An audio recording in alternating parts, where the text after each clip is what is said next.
Hello friends, welcome to my channel DevOps world.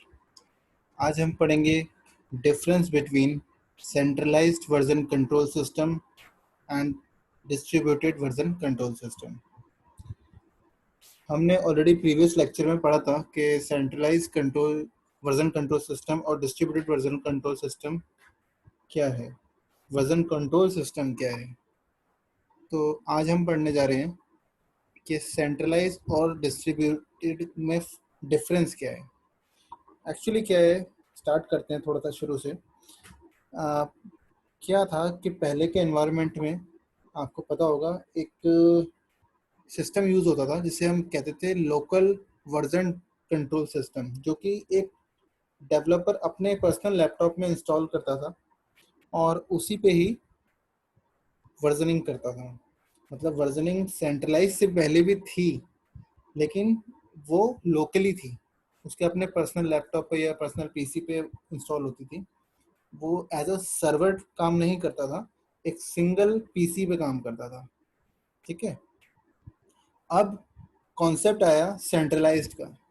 Centralised में क्या हुआ, सेंट्रलाइज्ड में रेपोजिटरी हुई जो कि एक सर्वर है, और उसके नीचे हमने अपनी मशीन्स बना ली, PC1, PC2, PC3।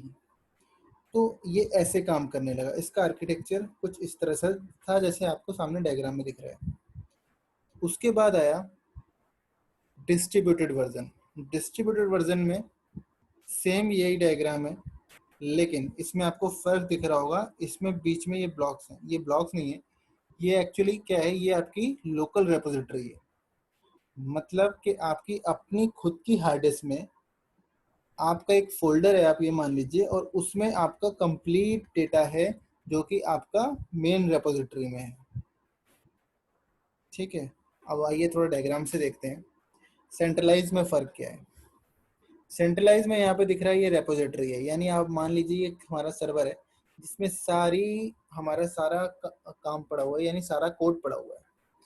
अब एक PC1 है, PC2 है, PC3 है, एक डेवलपर यहाँ बैठा है, एक यहाँ, एक यहाँ। अब इसने क्या करा, इसने यहाँ से जो पहले प्रीवियस काम करा होगा, या आप ऐसे ले लीजिए कि शुरू से पहले इसने काम किया है। सपोज ये राम है हमारा और इसने काम किया है, और इसने यहाँ पे कमिट कर दिया अपना कोड।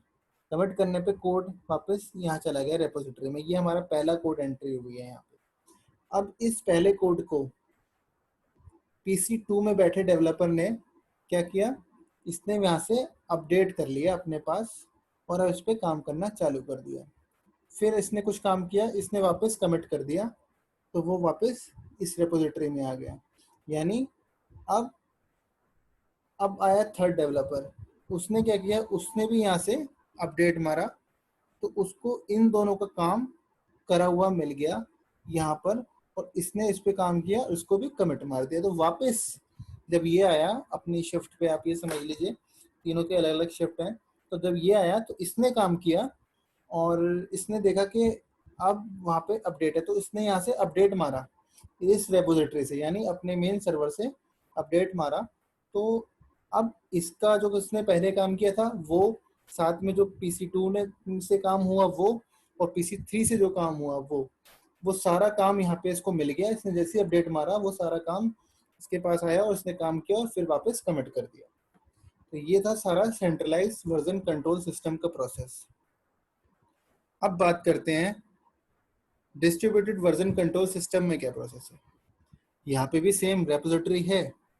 इस रेपोजिटरी को से अगर डेटा चाहिए PC1, PC2, PC3 का, तो अब ये डायरेक्ट PC1 डायरेक्ट रेपोजिटरी से बात नहीं कर रहा, इसके बीच में एक मीडिएटर आ गया है, या आप ये कह लो कि लोकल रेपोजिटरी है। ये या आप ये भी कह सकते हैं इसके अंदर एक फोल्डर है। आप सिंपल टर्म में ये समझिए, एक फोल्डर है PC1 के अंदर जो कि इसी की हार्ड डिस्क में पड़ा है, और उस फोल्डर को, वो फोल्डर क्या कर रहा है, वो रेपोजिटरी से अपडेट कर रहा है अपने आप को। ठीक है। अब जब ये PC1 PC1 ने कुछ काम किया, अब शुरू से स्टार्ट करते हैं प्रोसेस यहाँ पे कैसे हो रहा है, ध्यान से देखिएगा। PC1 ने काम किया, PC1 ने जब काम किया तो उसने अपना काम करके यहाँ कमिट करा, कहाँ पे, अपनी लोकल रेपोजिटरी में। उस लोकल रेपोजिटरी में कमिट करके रख दिया। ये आया, इसने काम करा परसों तरसों, मतलब डे 1 डे 2 डे 3 काम करा, इसने यहाँ पे रखा अपनी रेपोजिटरी। फिर इसने एक ही बार सारा कोड यहाँ पे पुश कर दिया, कहाँ पर, रेपोजिटरी में, यानी सर्वर पे। मैं यहाँ पे सर्वर इसलिए बोल रहा हूँ ताकि आपको समझने में इजी हो जाए। रेपोजिटरी में मूव कर दिया, अब पुश कर दिया। अब यहाँ पे इसका सारा काम कहाँ पे आ गया, रेपोजिटरी में आ गया। कहाँ से आया, इसकी लोकल रेपोजिटरी से। लोकल रेपोजिटरी यानी इसके अपने फोल्डर से, जो कि इसकी अपनी खुद की हार्ड डिस्क में है। उस फोल्डर पे किसने डाला था, PC1 के जिसने डेवलपर ने काम किया था, उसने यहाँ पे कमिट किया था। तो यहाँ से कमिट करने के बाद उसी ने कमांड चलाई पुश की, और वहाँ चला गया रेपोजिटरी में। रेपोजिटरी से अब PC2 को चाहिए वही काम, तो PC2 क्या करेगा, PC2 पहले पुल करेगा सारा डेटा रेपोजिटरी से अपनी लोकल रेपोजिटरी में पुल करेगा। अब वो इसके पास यहाँ पे आ गया इस फोल्डर में। अब यहाँ से फिर वो क्या करेगा, यहाँ से उसको अपडेट करेगा, यानी अब वो इसके पास आ गया, PC2 के पास। PC2 का पे जो डेवलपर है उसने काम करना चालू किया। अब वो वापस कैसे करेगा, वो वापस कमिट करेगा, कमिट करके यहाँ चला गया रेपोजिटरी में, लोकल रेपोजिटरी में। लोकल रेपोजिटरी से अब वो पुश करेगा, तो कहाँ चला गया, मेन रेपोजिटरी में, यानी सर्वर पे। ऐसे ही प्रोसेस करेगा थर्ड। ठीक है, तो आपको ये प्रोसेस क्लियर होगा। तो अब इसमें क्या हुआ, यहाँ इसकी वर्किंग और इसकी वर्किंग में फर्क क्या है। यहाँ पे ये तीनों PC डायरेक्ट कम्युनिकेट कर रहे हैं किससे, मेन सर्वर से। पर यहाँ पे ऐसा नहीं है, यहाँ पे हमने बीच में इनके लिए क्या कर दिया है, एक फोल्डर ले आए हैं, या कह लो एक लोकल रेपोजिटरी ले आए हैं। इस लोकल रेपोजिटरी का फायदा क्या है, आपको लग रहा होगा ये तो प्रोसेस बढ़ गया, काम बढ़ गया हमारा। यस, काम बढ़ जाएगा यहाँ पे। और कंपैरिजन अगर करा जाए तो आपका जो सेंट्रलाइज है वो पढ़ने में समझने में बहुत इजी है, काम करने में भी इजी है। सिंपल, आपको अपडेट और कमिट करना है। लेकिन यहाँ पे थोड़ा सा आपके लिए कमांड्स ज़्यादा हैं, आपका थोड़ी वर्किंग थोड़ी शुरू में इनिशियल लेवल पे आपको लगेगी थोड़ी सी हार्ड, लेकिन बाद में आपको ये स्मूथ लगेगा उससे ज़्यादा। ठीक है, तो बेनिफिट रेपोजिटरी का ही है। आजकल रेपोजिटरी ही चल रहा है, sorry distributed version control system ही चल रहा है, और डिस्ट्रीब्यूटेड का में सबसे अच्छा गिट चल रहा है। तो अब आपको ये समझ में आ गया होगा सिनेरियो। अब आप सोचोगे कि इस रेपोजिटरी के आने से और क्या क्या फायदे हैं।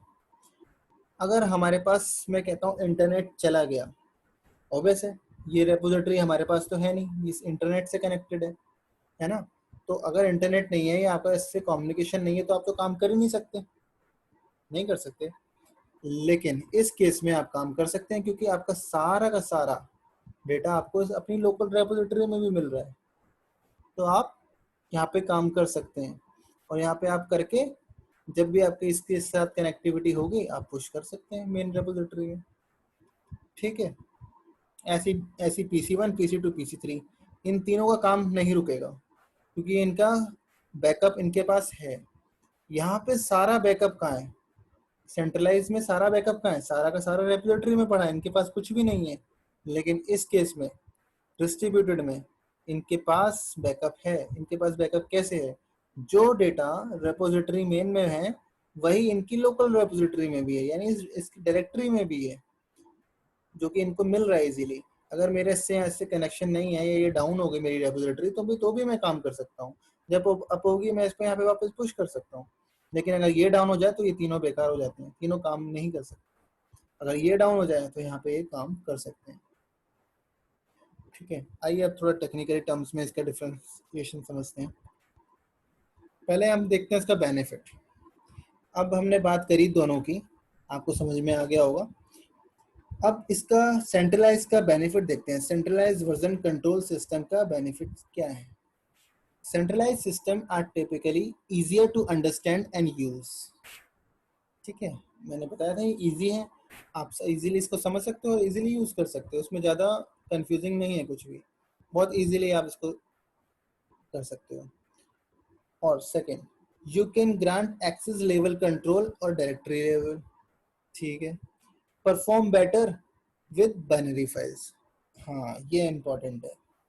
बाइनरी फाइल्स क्या होता है कि हमारे पास सपोज अगर हमारा प्रोजेक्ट बहुत बड़ा है या हमारी फाइलें बहुत बड़ी हैं, कोडिंग की बहुत बड़ी कोडिंग लिखी हुई है सपोज, उस केस में आपको क्या है, अगर उस केस में क्या सही है, मेरा जो डेटा है रेपोजिटरी में है, डायग्राम से समझते हैं।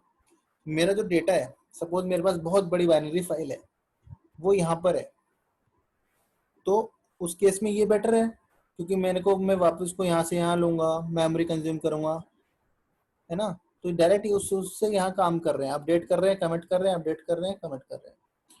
अब इस केस में क्या है, वो पूरी जो बड़ी बड़ी बाइनरी फाइल्स हैं वो मेरी रेपोजिटरी में है तो समझ में आता है, लेकिन वही सेम डेटा इतना हैवी डेटा जो ज़्यादा स्पेस कंज्यूम कर रहा है वो मैंने अपने यहाँ पे लोकल में भी डाल रखा है। तो अब यहाँ पे क्या हो रहा है, यहाँ पे एक स्पेस का इशू है। आपकी वो पहले पूरी की पूरी फाइल यहाँ पे अपलोड होगी, फिर वहाँ पे आप पुल करोगे, पुश करोगे, फिर अपडेट करोगे, कमिट करोगे, तो ये टाइम टेकन हो जाता है, ठीक है। अब बेनिफिट देखते हैं डिस्ट्रीब्यूटेड वर्जन कंट्रोल सिस्टम का। Performance of distributed version control system is better. अब इसकी परफॉर्मेंस ऑब्वियसली बेटर होगी क्योंकि इसमें आपका डेटा सिक्योर है, सेव है, हर तरह से परफॉर्मेंस इसकी ज़्यादा बेटर है। और आपके पास अगर इंटरनेट नहीं है तो आप काम नहीं कर सकते, यहाँ आप काम कर सकते हो। Branching and merging is much easier with the distributed system. You don't need to connect it to the network all the time. Complete code repository is stored locally on PC.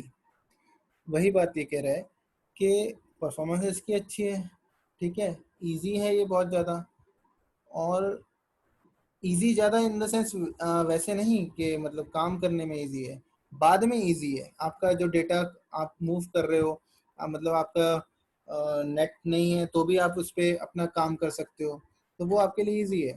आप वापस उसमें अपलोड कर सकते हो, या कह सकते हो आप पुल कर सकते हो, पुश कर सकते हो। अपडेट कमिट दो ही कमांड है, अपडेट कमिट। अपडेट कमिट से कहाँ जा रही है, रेपोजिटरी में जा रही है, आ रही है और जा रही है, और रेपोजिटरी से अगर मुझे आगे मूव करनी है तो वो मैं क्या कर रहा हूँ, पुल पुश कर रहा हूँ।